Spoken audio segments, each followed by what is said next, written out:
Rev up your engines!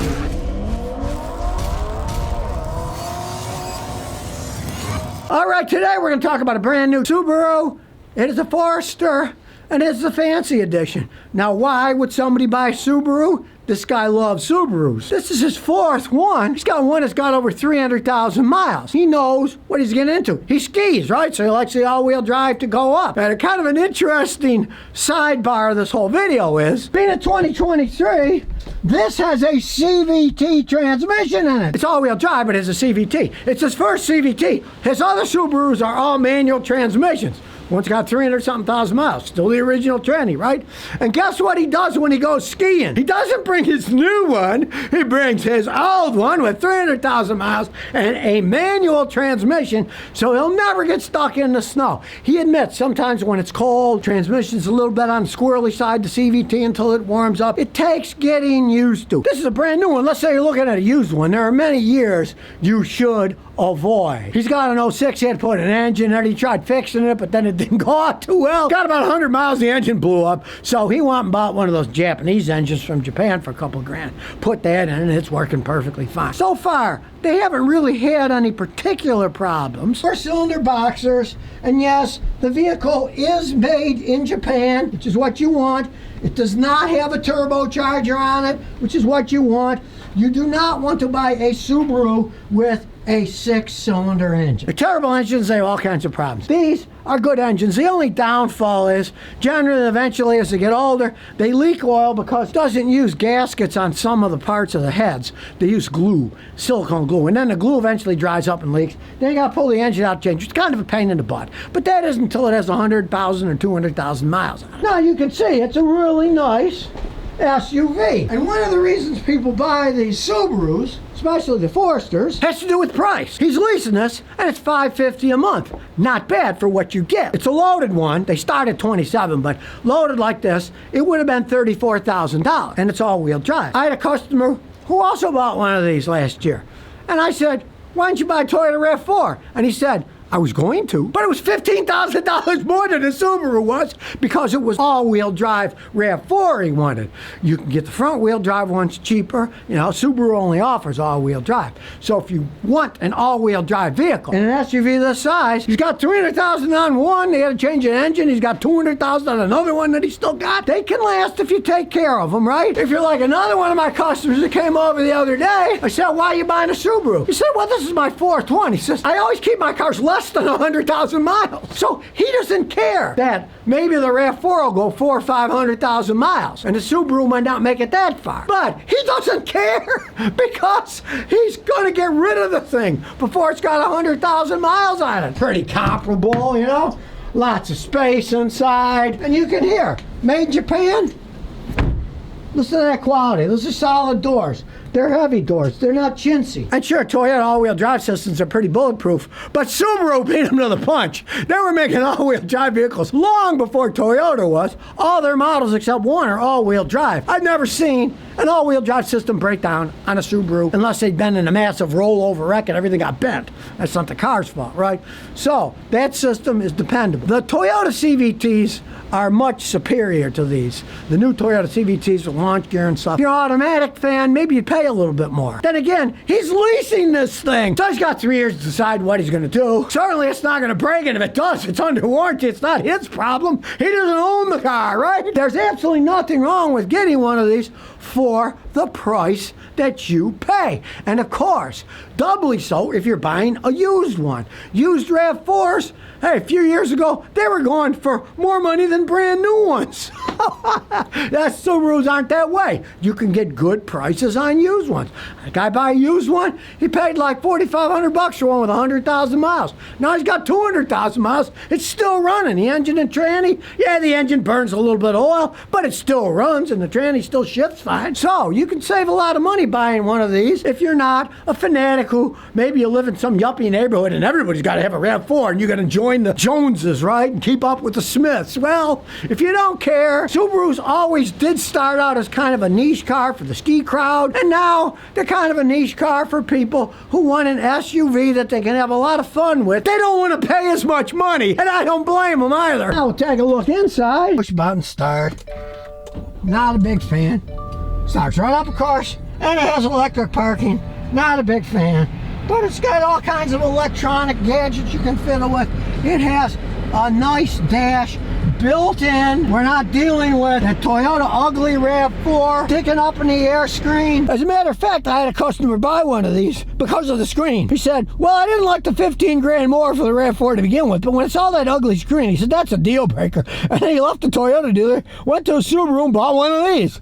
I don't blame him. Perfectly integrated where the Toyota sticks up, kind of blocks the view, and it's basically ugly. This just looks better, feels better. Wilderness, it's got the fancy wilderness seats, very comfortable. Lots of room in the back seat. It's got a baby seat in there. Subaru, you put that baby into drive, smooth. Of course, it sounds like a boxer engine. They all make that particular sound because they're a boxer engine. Now, they're not gas misers. He says he gets, honestly, 25 miles a gallon on the highway. It is a relatively large vehicle with all-wheel drive, and his real gas mileage is 25 miles a gallon. And interesting enough, his 01 still gets 25 miles a gallon. It doesn't seem to matter what you do to these things, they get 25 miles a gallon, you know? And that's not bad, it's not great. That's one of the reasons I had to wait over a year to get a RAV4 plug-in hybrid, because those things get phenomenal gas mileage. Those things can push 50 miles a gallon. They all get in the 40s, right? 25 to 40 is a lot of gasoline. That's some of the reasons that people are buying the things. Plus, they like the idea of a plug-in hybrid because the new RAV4 plug-ins. Guy brought me one. He said he could go 55 miles on electricity alone here in New England where it gets relatively cold, so not bad to try as an electric car. This is an electric car. It's nothing to do with it. It's a regular car. Although, as I said, he's used his old one because this is a CVT and the L's are manual. And you're never going to get stuck with an all-wheel drive manual Subaru if you know how to drive. Package has adaptive headlights that follow you. It's not an option. It comes with them. So when you're driving down the road, you get adaptive headlights that'll follow you around. Not as an extra, it comes standard. I really like the paint color. Greenish type color. It's not gaudy, it's not too bright, it's not too dark. Of course, people are always taking these things out in the wilderness. Realize it's not an off-road vehicle. You're not rock crawling in this thing, especially with a CVT, but it's got great clearance. If you're going through slightly flooded areas, bits of snow and ice, got a nice little trunk area for sticking stuff. And when you put the seats down, you can carry a lot of stuff in this. Of course, it's not a tow monster with a 4-cylinder boxer, but he tows jet skis with it.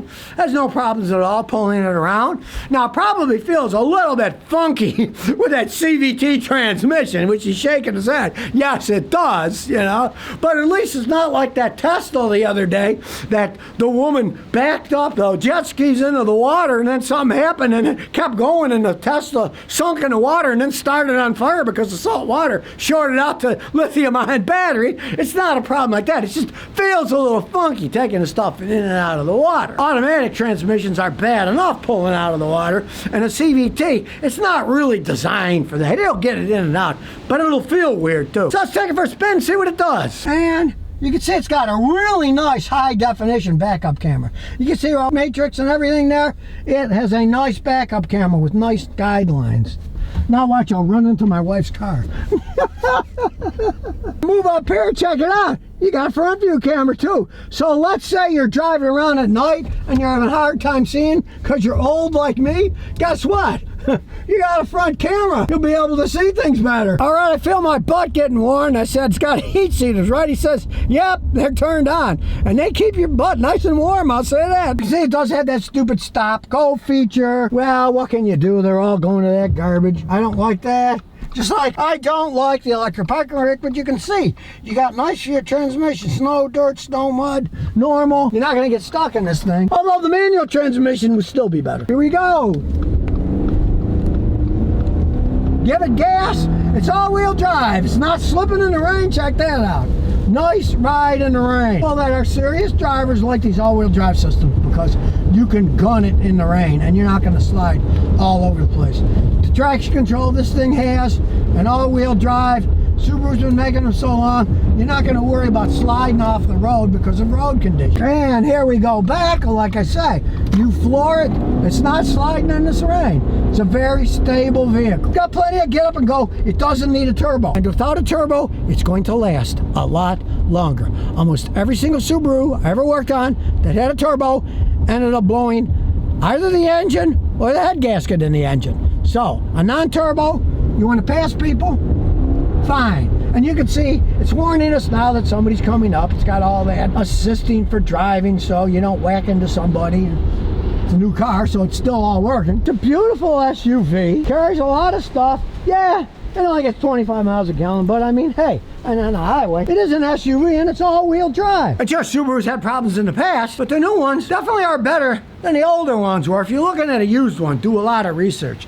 You'll find certain years have head gasket problems, certain years the transmissions fall apart on. These new ones are quite a bit different if you don't mind a CVT transmission. I've had customers get them, they don't like them, and they get rid of them. So, if you're really thinking about getting one of these, road test it.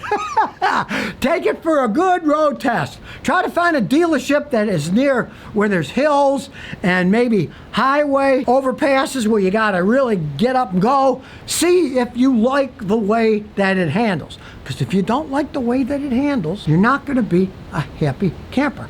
I had a customer buy one and he hated the way it rode. He bought it. Then he took it on a long trip and his back hurt him. He traded it in, lost money, and he bought himself a Honda CRV. Had a more comfortable suspension, so he bought that. Now, before you buy any of these things, make sure you road test them, especially when you're buying new. Road test them to see you might not like some aspects of it. If you're a driver's driver and you've always had nice transmissions in the Toyota automatics and they shift like a dream, you get in one of these, you might think, let's compare it to a Toyota CVT. And you might see, hey, the Toyota CVT with that launch gear that's an actual gear, then it goes to the CVT after the first gear. You might fall in love with it and say, I'm going to spend more and buy the Toyota. Just test it out first. Don't be a fool and buy something because you like the way it looks and then say, gee, I kind of don't like the way it drives. Test it out first. And if you tested one of these out, you're going to save 15, 20 grand over a fancy RAV4 that's loaded like this, and you might be totally happy with one of these. So if you never want to miss another one of my new car repair videos, remember to ring that bell.